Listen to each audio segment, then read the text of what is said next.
Now the system starts to reboot. System loading complete.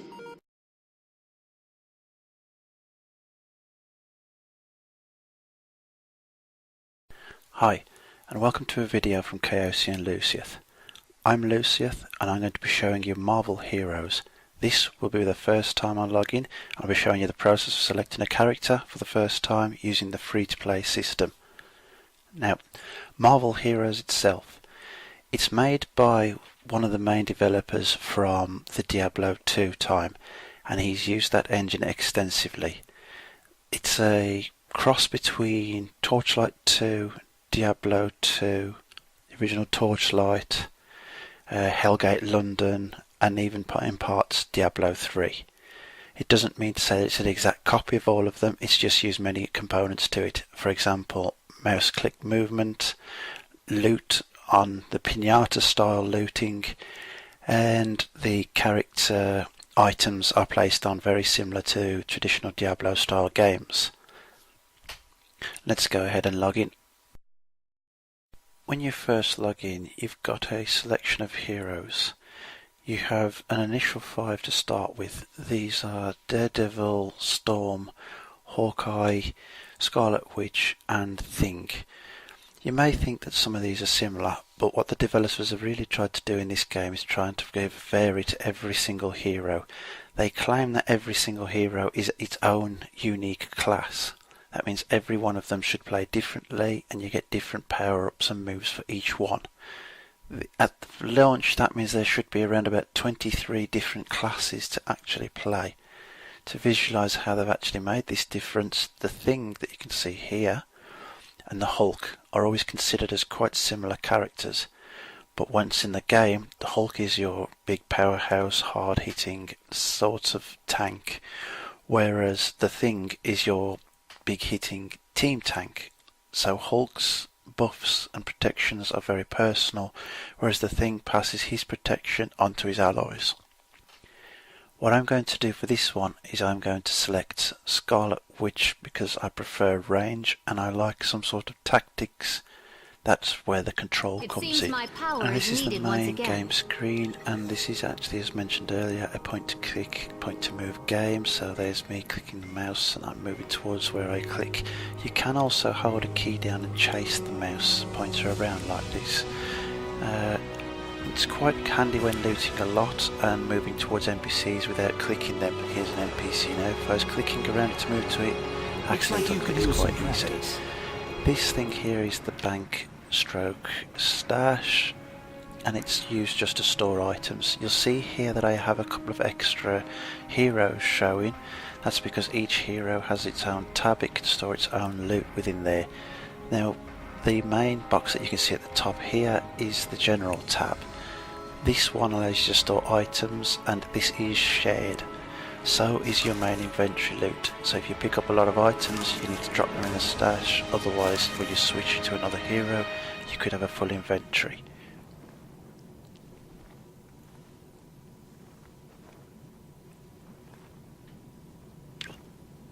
This is the stats screen. Stats seem quite low, but 1 point in a stat can make a big difference. For example, heroes like Spider-Man might start on 3 strength, whereas others like Hulk might start on 4 or 5. The difference between 3 and 4 is to be able to pick a car up and not pick a car up. And yes, you can pick a car up and throw it. The other tab that you can see now is the more detailed stats one. What happens is when you place items in these slots here, they'll make changes on these stats. They're not always static, they can be percentage based, so percentage crit, percentage damage, percentage reduction. The third tab's just a little bio tab.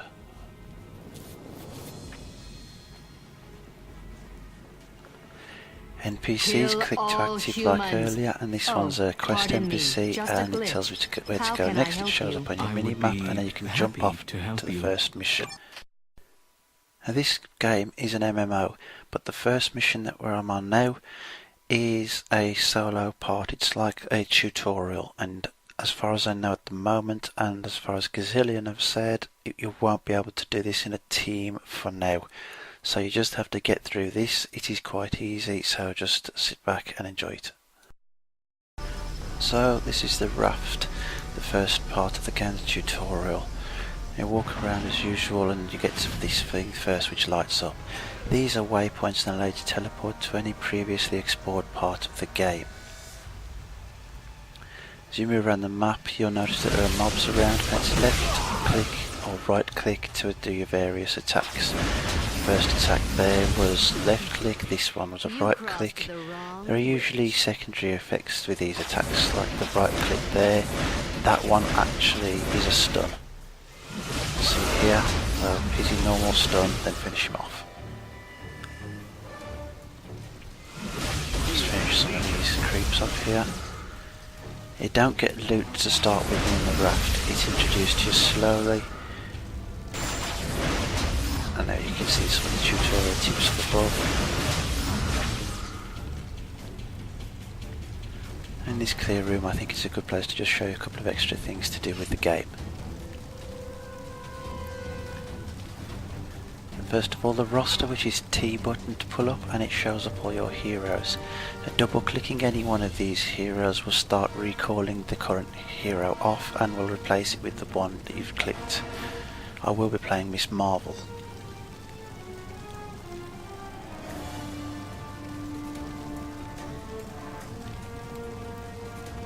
The mission log, which is default button as L. At the moment I haven't seen a way how to abandon the missions at the moment, but I also haven't seen one that's gone wrong that far. At the top there you have a recall button, social button over there, various tabs which are empty because it's the first time I've been in. Just type a player name.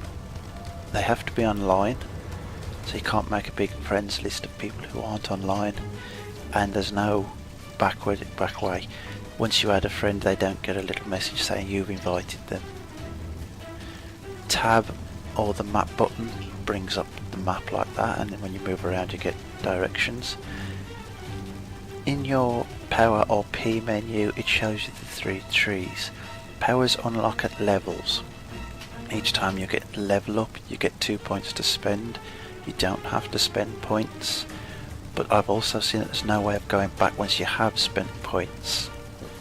Once you've spent them, they are permanent. There is a drop in game called a retcon device that allows you to remove points, but you do start again, not with experience, just your powers all go to 0. Store, big part for Gazillion. The store, everything in the store you're supposed to be able to unlock in game via drops. So here are all the heroes that you can get. Like I said, at launch there should be about 23. Some aren't available yet. Costumes. There's quite a variety of costumes. Each hero has at least 3 costumes at the moment. I think the only ones they're struggling with are heroes like Squirrel Girl. I don't want to show you too many of these because it might be exploring too much of the game. It's more fun to find out yourself, but I will quickly show how much work has been put into the different costumes you can get. Costumes don't do any in-game benefit. They're purely cosmetic.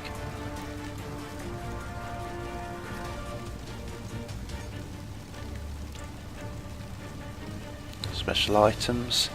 These items, they give you bonuses, buffs. Some of them are again just cosmetic like the pets, but they're pretty good. Some of them you can find quite early in the game, others will drop later on. Cards, they're like random loot generator, chance cards, various types of things. Now you see here that there are power slots and you can move your powers into those. It's easy to do it once you've got the power menu up and you can just drag and drop. If you want to change what buttons activate that various powers, you just go into your options and then you've got the various different key controls here. You can change them, it saves them when you log out automatically. changing mine back to its original key now because I've remapped mine during beta. So now my heal's back on health pack. A little bit more about dragging powers from the power menu. You just grab them down, put them down where you want. They can't be dragged onto your main attack. Only main attacks can actually be moved onto those. But as you can see in this tree, there are 3 tiers for that main attack. Once the powers are there, you can use the keys instead of your mouse. Usually drag anything into those power buttons. There are a couple of other things to pay note of in this. You'll notice that there are health and spirit or mana bars that go up and down as you're fighting through using powers, much similar to the original Diablo. There's not a lot more that I'd like to explore during this video. I think we've covered pretty much everything that we need to get you a good idea of what the game's about. It does get more interesting as you bring more people in, and this encounter is quite simple. I'm not going to run you through the raft. I think that would be spoiling the first part too much. So, hope you enjoyed. Hope to see you in game. Don't forget to add comments below. You can like us, subscribe to us, come back and see updates. We should be doing videos on a fairly regular basis, more and more as we get through the game. Thanks for listening. Application error. The application has run out of memory.